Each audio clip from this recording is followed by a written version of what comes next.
हमारी संस्कृति, हमारी पहचान। यज्ञ, योग, आयुर्वेद सदा रहे हमारे साथ। भारत के प्राचीन ग्रंथों एवं आधुनिक विज्ञान का दिव्य संगम, यज्ञ महिमा।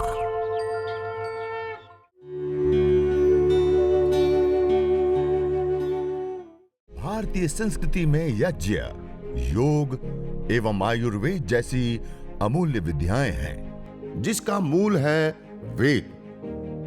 इतिहास की ओर दृष्टि डालें तो भगवान राम, भगवान कृष्ण से लेकर राजा महाराजाओं, ग्रामवासियों व अरण्यवासी ऋषियों की कुटियों तक नित्य व नैमित्तिक यज्ञों का प्रचलन देखने को मिलता है। यह यज्ञ एक अनुष्ठान है। इससे देवीय शक्तियों का पोषण होता है, देवीय शक्तियां तृप्त होती और हमें आशीष देती। सत्याह संतु यजमानस्य काम, इष्ट काम दो, सर्व काम दो, और भी बहुत कुछ। यज्ञ करते उसे देवीय शक्तियां तृप्त होकर के प्रसन्न होती है और फिर हम जो प्रार्थना करती है वो सुनी जाती है और हमारी मनोकामना पूर्ण होती है। ये एक कल्प वृक्ष है यज्ञ। यज्ञ पुण्यों की कृषि है। यज्ञ पुण्यों को प्राप्त करने की फैक्ट्री है। यज्ञ शुभ संस्कारों का उदय और अशुभ संस्कारों का अंत करता है। यज्ञ मानवीय चेतना का उत्कर्ष कर हमें अति मानस चेतना की ओर अग्रसर करता है। यह एक सर्वोत्तम साधना पद्धति है।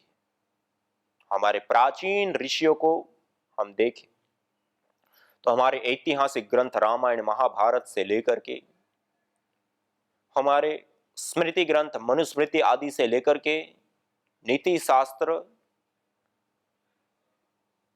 चाणक्य नीति आदि से लेकर के ब्राह्मण ग्रंथों से लेकर के दर्शनों से लेकर के वेद पर्यंत सभी शास्त्रों में, सभी जगहों पे यह यज्ञ, यह हवन, यह अग्निहोत्र एक अनुष्ठान की भांति करने के अलग अलग लाभों के लिए, पुत्र कामो यजे, श्री कामो यजे, स्वर्ग कामो यजे, पुत्र की कामना के लिए यज्ञ करे, धन की कामना के लिए यज्ञ करे, श्री की कामना के यज्ञ के साथ साथ स्वर्ग की कामना के लिए, सुख की कामना के लिए यज्ञ करे, और भी अलग अलग मनोकामना के लिए, अलग अलग चीजों के लिए यज्ञ, हवन, अग्निहोत्र करने का एक बहुत बड़ा विधान हमारे प्राचीन ग्रंथों में, शास्त्रों में एक और करने पर अनेक प्रकार के लाभ बताते और ना करने पर अनेक प्रकार के पाप और अनेक प्रकार के अशुभ बताते। इस प्रकार यज्ञ कर एक अनुष्ठान की भांति इस यज्ञ को आगे बढ़ाकर हम अनेक अनेक प्रकार के विशेष विशेष लाभ हम उठा सकते हैं।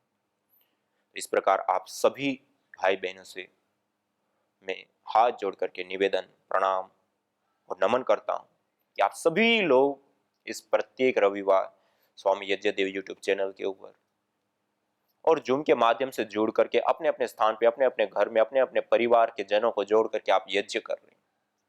ये हमें मनुष्य होकर के, मानव होकर के देवीय कर्म करने का हमें सबसे बड़ा अवसर है और उसका आप लाभ उठा रहे हैं। हमारे लिए, हमारे भीतर एक सौभाग्य का, एक गौरव का भाव होना चाहिए। यह जो क्रिया, जो कर्म, जो यज्ञ हम कर रहे हैं वो मानुष्य नहीं, देवीय कर्म है और मनुष्य चोले में आकर के हम देवीय कर्म कर रहे हैं।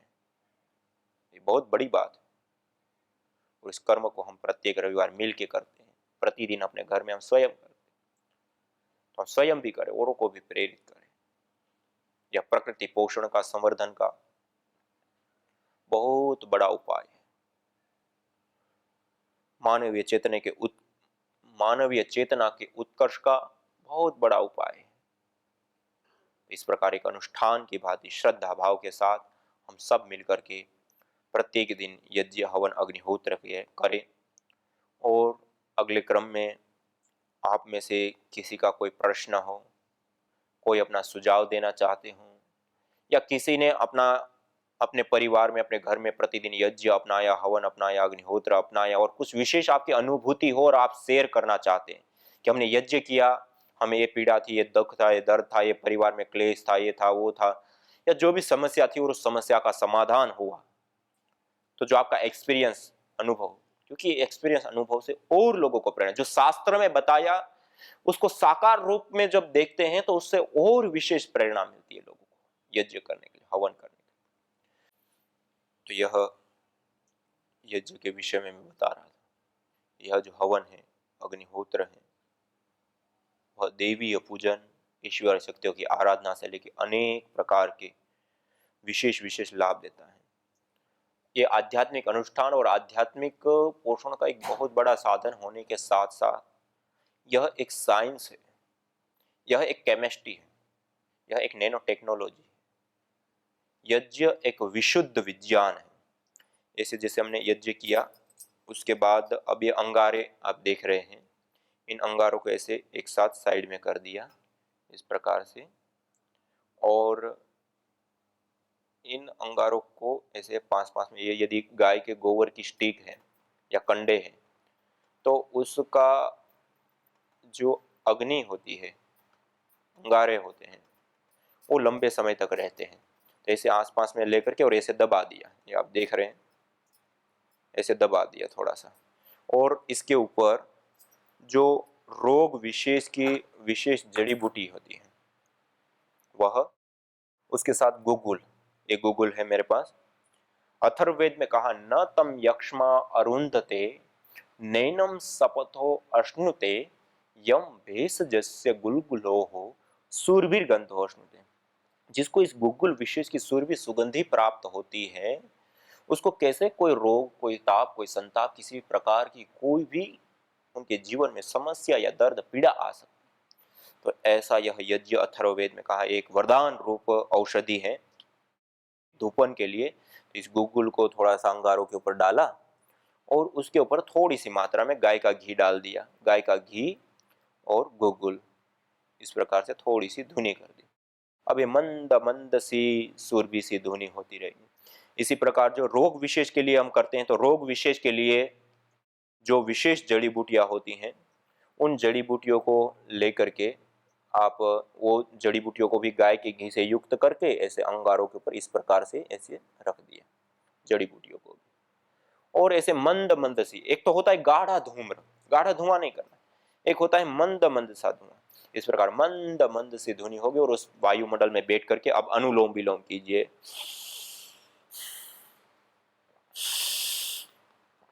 पूरा लंबा गहरा श्वास भरना, पूरा लंबा गहरा श्वास छोड़ना, इस प्रकार पूरा अनुलोम विलोम। इसी प्रकार भ्रामरी, उद्गित, ओम, और इस प्रकार से अलग अलग बहुत सारे आप रोगानुसार, यज्ञ के पश्चात रोगानुसार योगाभ्यास और रोगानुसार आसन, प्राणायाम, ये सब करने पर जो दुसाध्य रोग होते हैं, जो असाध्य रोग होते हैं, वो रोग भी ठीक होते हैं।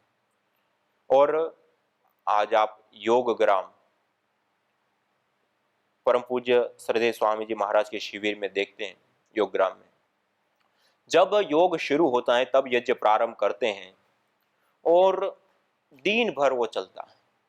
और योगाभ्यास तो यज्ञ वाले वायुमंडल में रहते हैं, लेकिन पूरा दिन भर उनको उस वायुमंडल में रखते हैं। क्यों? क्योंकि हम 24 घंटे श्वास किस में लेते हैं? वायु में। 24 घंटे वायु रूप आहार हमारे साथ हमारे भीतर जाता है, और जब हमारे साथ हमारे भीतर जाता है तो उसका जो मेडिसिनल कंपोनेंट्स होते हैं वो विशेष रूप से ब्लड में घुलते हैं निरंतरता के साथ। जब वो ब्लड में घुलते हैं तो उसका विशेष लाभ। और योग करते समय तो हम विशेष रूप से प्राणों के साथ जुड़ते हैं, प्राणायाम के साथ जुड़ते हैं, श्वास प्रश्वास की क्रिया के साथ जुड़ते हैं। उससे पहले ऐसे हवन, अग्निहोत्र और मंद सी धुनी, एक होती गाढ़ी धुनी, गाढ़ा धुआं नहीं, जैसे कफत समस्या है तो कर सकते हैं, वरना सामान्य रूप से ऐसी मंद सी धुनी। और इस धुनी वाले वायुमंडल में बैठ करके अनुलोम विलोम कीजिए, भस्त्रिका कीजिए, कपालभाति कीजिए, भ्रामरी कीजिए, अलग अलग योगाभ्यास कीजिए, एक अनुष्ठान की बात कीजिए। इस प्रकार योगाभ्यास, योगासन आदि करने पर हमें विशेष लाभ प्राप्त हो। जो परिणाम 3 महीने 6 महीने में केवल योग करके प्राप्त होता है, यदि यज्ञ पूर्वक योग करते हैं तो वही परिणाम 1 सप्ताह से 3 सप्ताह के अंदर हमें प्राप्त हो जाता है। ऐसी अद्भुत ताकत, ऐसी अद्भुत शक्ति, ऐसी अद्भुत सामर्थ्य इस यज्ञ में, हवन में, अग्निहोत्र में होती। इसलिए आप सभी योग योद्धा साधक भाई बहनों से निवेदन करें कि आप प्रतिदिन यज्ञ हवन अग्निहोत्र अवश्य करें, और यज्ञ हवन अग्निहोत्र करने के पश्चात 10 मिनट 15 मिनट, ये जैसे हम कर रहे हैं लंबा अनुष्ठान की बात है, लेकिन वो आप पहले ही अग्नि जला लीजिए, और जब अग्नि अच्छे से प्रदीप्त हो जाए उसके बाद बैठ करके 3 बार ओम का उच्चारण किया, आचमन किया, जल सिंचन किया, और उसके बाद सुबह में करते हैं तो सूर्याय स्वाहा और प्रजापति स्वाहा, सायंकाल को करते हैं तो अग्नय स्वाहा और प्रजापति स्वाहा, और इन 2 मंत्रों से अतिरिक्त जो भी आप विशेष आहुतियां देना चाहते हो, गायत्री मंत्र है, मृत्युंजय मंत्र है, उसकी 3 बार 7 बार 21 बार आहुति दे दिया, और उसके बाद उसी स्थान पे बैठ करके सर्व मंगल की कामना कर दी, और हम योग अभ्यास चालू कर दें। मानी 10 मिनट का काम, 10 मिनट पहले से यज्ञ कर लिया, और उसके बाद हम पूरा योगाभ्यास, और बाद में अग्नि शांत हो जाती है। अग्नि शांत होने के बाद जैसे हमने एक गुगुल रखा गाय के घी के साथ, ऐसे थोड़ा सा अंगारों के ऊपर रख दिया, अब ये मंद मंद सी धुनी होती रहेगी, 2-3 घंटे तक ये धुनी चलती रहती है, यदि गाय के गोबर के उपले या स्टिक का प्रयोग करते हैं तो। और फिर उस वायुमंडल में बैठ के आप लंबे समय तक योगाभ्यास कीजिए। फिर आप देखिए कैसा भी दुसाध्य रोग हो, असाध्य रोग हो, किसी भी प्रकार की कोई समस्या, तो वो भी जड़ मूल से बहुत कम समय में ही खत्म हो जाती है, चाहे कैसी भी बीमारी हो। हमने अपनी आंखों के सामने देखा है, जो बिल्कुल ही स्थिति बिगड़ चुकी है, अब उसका कोई उपचार कोई उपाय नहीं है, उस अवस्था में जो लोग आ चुके हैं उनको भी यज्ञ चिकित्सा से हमें खड़े होते हुए देखा है। और वेद में कहा यदि क्षितायुर यदि वा परे तो यदि मृत्युरंतिकम नित एव तमा हरामी अस्पार्शमेनम सतसारदाय। कहा कि जो क्षीण आयु को प्राप्त हो गया है, जिनकी आयु अब ढल चुकी है, जो रुग्ण हो गया है, अब मृत्यु के अंतिम समय में आ गया, तमा हरामी, उसको भी मैं यज्ञ बाहर लेकर के आता हूं। सतसारदाय, 100 शरद ऋतु अर्थात 100 साल की उनको लंबी उम्र प्रदान करता हूं, स्वस्थ उम्र प्रदान करता हूं। तो इस प्रकार यह यज्ञ बहुत बड़ा विशाल स्वास्थ्य का भी एक उपाय है। तो इस प्रकार यज्ञ को, हवन को, अग्निहोत्र को, और एक गुगुल का, जैसे मैं बताता इस प्रकार गुगुल की ध्वनि आदि करके, इस प्रकार हर रोज प्रतिदिन ऐसे यज्ञ करे, हवन करे, अग्निहोत्र करे, और इसका विशेष लाभ हम उठाएं। तो आज इतना ही। इसी के साथ आइए सभी लोग सीधे बैठते हुए परमपिता परमात्मा का निज नाम पावन ओंकार का उद्घोष करते हुए प्रभु से प्रार्थना करते, हे प्रभु, हे ईश्वर, हे जगदीश्वर, सब जगह पे शांति हो। जल में शांति हो, थल में शांति हो, गगन में शांति हो, वन उपवन में शांति हो, समस्त चराचर जड़ चेतन की अंदर शांति हो, और वही शांति हमारे भीतर भी स्थापित हो। इस प्रकार प्रभु से प्रार्थना करते हुए ओम द्यौः शान्तिरन्तरिक्षं शान्तिः, पृथिवी शान्तिरापः शान्तिरोषधयः शान्तिः, वनस्पतयः शान्तिर्विश्वे देवा शान्तिः, ब्रह्म शान्तिः, सर्वगं शान्ति शान्तिरेव शान्तिः, सामा शान्तिरेधि। ओम शांति शांति शांति ओम। बस आनंद पटेल जो गुजरात से आए हुए हैं, जिनको मस्कुलर डिस्ट्रॉफी डिटेक्ट हुआ था 8 साल की आयु में। आज उनकी आयु 18 वर्ष है। डॉक्टरों ने 8 साल में जब डिटेक्ट हुआ तब बता दिया था कि वो बेटा 14 साल के बाद जी नहीं सकेगा। 14 से 15 वर्ष की आयु में उनकी मृत्यु होने की संभावना डॉक्टरों ने बताई थी। और जो 8 वर्षों की आयु से 18 वर्ष तक, अभी 1-1.5 महीने पहले तक, जो केवल घर में बेड से चेयर, चेयर से बेड, घर के अंदर ही रहा था, अभी 1.5 महीने से ही उनकी चिकित्सा शुरू हुई है। केवल 1.5 महीना हुआ है और वो हरिद्वार गुजरात से लगभग यहाँ से 2000 किलोमीटर से भी ज्यादा की यात्रा करके हम सबके बीच में आ चुका है, और जिनका चलना फिरना चालू हो गया है यज्ञ चिकित्सा से। हमारे सामने हैं। अब केवल उनको सीढ़ियां चढ़ने में और उठने बैठने में दिक्कत हो रही है। हम उसके बात कर रहे हैं ना। वो स्वामी जी अभी वो ओम जी स्वामी जी, ओम बेटा, मैं जब थर्ड में था तब से मेरे को ये प्रॉब्लम हुई है। तब मैं काफी डॉक्टरों को हमने बताया, सबने कहा कि इसका इलाज ही नहीं है इसका। मैं उसको उसने बोला कि ये लंबी आयु नहीं जी सकता। 14 साल का था, 14 साल को बोला था कि वो 14 साल तक ही जिंदा रह पाएगा। मैंने मेरी ये माता जी है और ये माता जी ने मेरे को यज्ञ करने को बोला। मैंने सच्ची श्रद्धा से यज्ञ किया और मैं अब 18 साल अभी हुए तो फिर भी मैं जिंदा हूँ। यज्ञ करके मैं रोज, मेरे को अब बैठने का मन ही नहीं होता। मेरे को घूमने का ही मन होता है अभी। मैं रोज क्रिकेट खेलने जाता हूँ। हाँ, क्रिकेट खेलता है? हाँ, चल के दिखा थोड़ा। ये ठीक, कीपिंग करता है वो क्रिकेट में अभी। क्या बात है, ये तो जोरदार लड़का हो गया। वो तो सहारा दे के खड़ा कर रखा था इसको। इधर ही आजा, मेरे पास ही आ जाते। हाँ? इधर नहीं, इधर इधर ही जा दे, सीढ़ी में दिक्कत आएगी। हाँ, ऐसे आ जा। अभी क्रिकेट खेलने लग गया, बताओ। पहले पढ़ा ही रहता था घर में। क्या बात है। हाँ? चलो भाई, इस बेटे, क्या नाम बेटा आपका? हाँ? आनंद के लिए तो जोरदार ताली बजावा है। तो बड़ा भक्त बच्चा है। हाँ? अभी इसको माइक देना तो तेरी श्रद्धा पूरा ठीक हो जाएगा। हाँ, इतना तो हो गया है तो पूरा ठीक हो जाऊंगा। मैंने इसकी आंखों में अभी विश्वास के भी आंसू है कि मैं अब गुरु के पास आया हूँ और ऊर्जा लेके जाऊंगा, पूरा अच्छा हो जाऊंगा। इतना ये हौसला है, संकल्प बोलते हैं ना। तो पहले उठ चलना फिरना मुश्किल हो गया। जब मैं डरता था कहीं गिर ना जाऊं, चलते चलते गिर जाता था। हैं, इन्हें मम्मी साथे छे। हाँ, मम्मी को देना।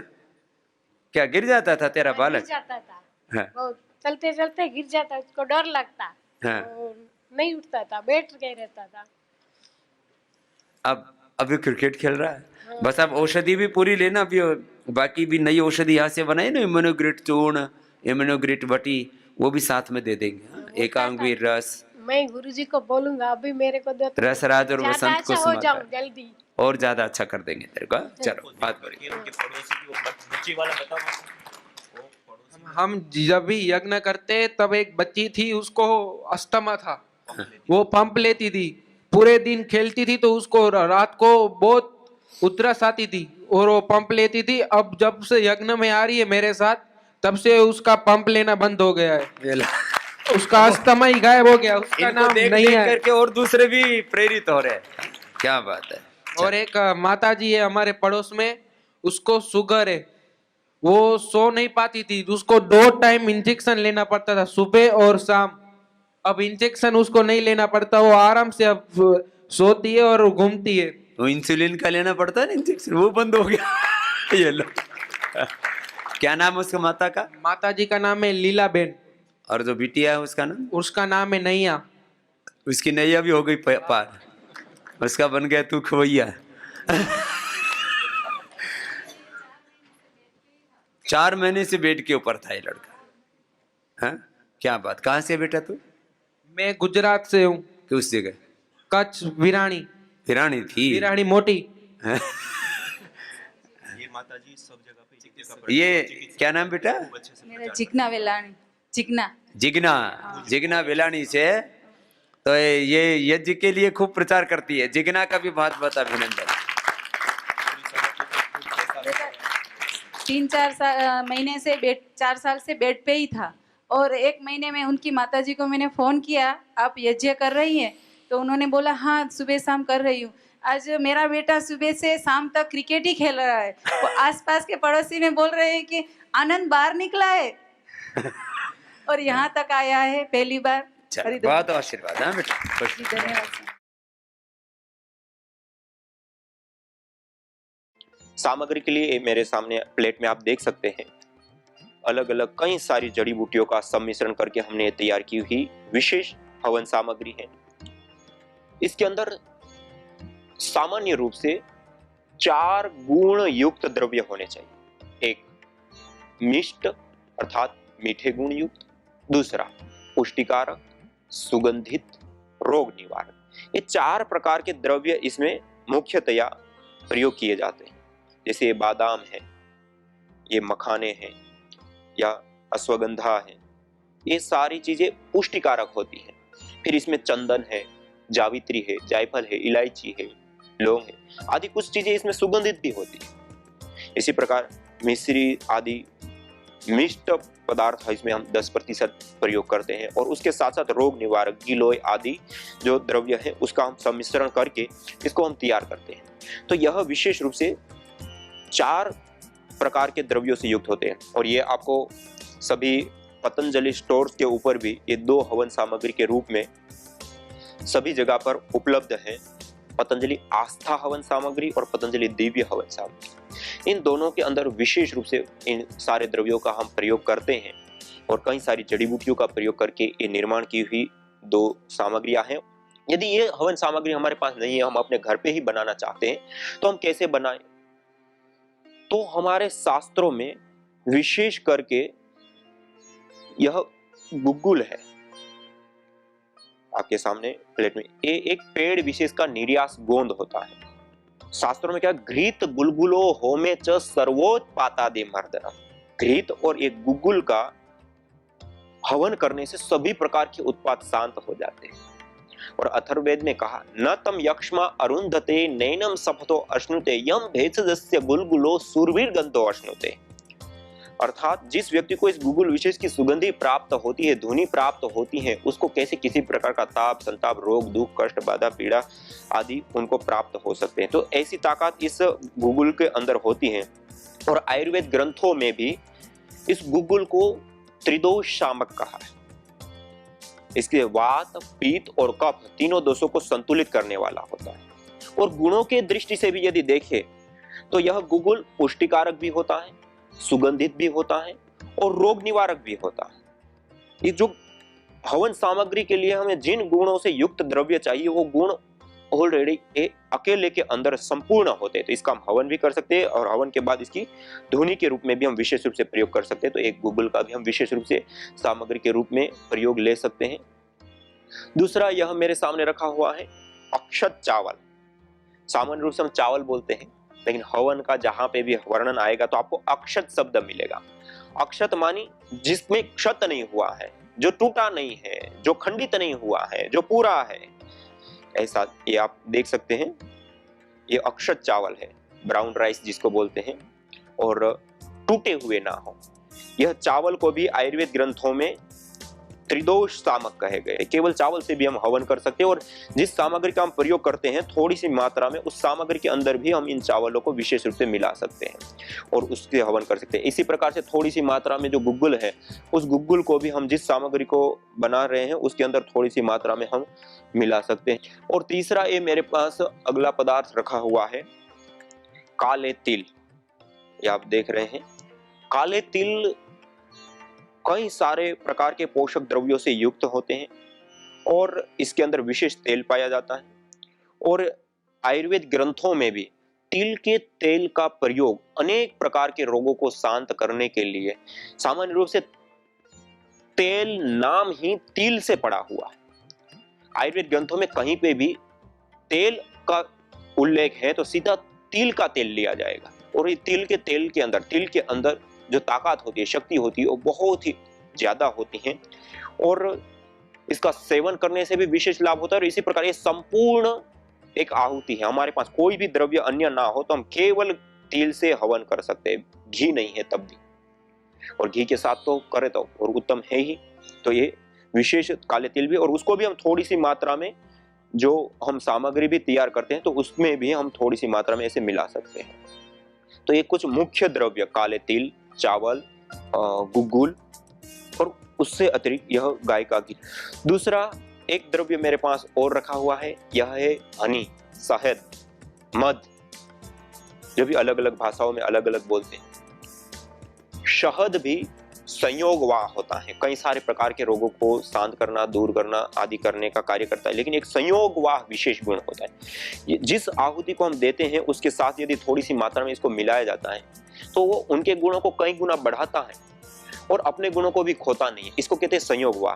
तो संयोगवाह के रूप में यह शहद विशेष रूप से कार्य करता है। तो हम थोड़ा सा घी में भी मिला सकते हैं, या बीच में ही एक चम्मच लेकर के आहुति हम के रूप में हम प्रयोग ले सकते हैं, या बाद में धुनी के रूप में भी इसका हम प्रयोग ले सकते हैं। तो शहद रोग निवारण के साथ साथ पुष्टिकारक और भी कई सारे गुणों से युक्त होता है, तो ये शहद का भी हम प्रयोग ले सकते हैं। ऐसी जो घृत है, घृत केवल घृत से भी हम हवन कर सकते हैं। और घी जो है उसमें भी विशेष प्रकार से संयोगवाह का गुण होता है।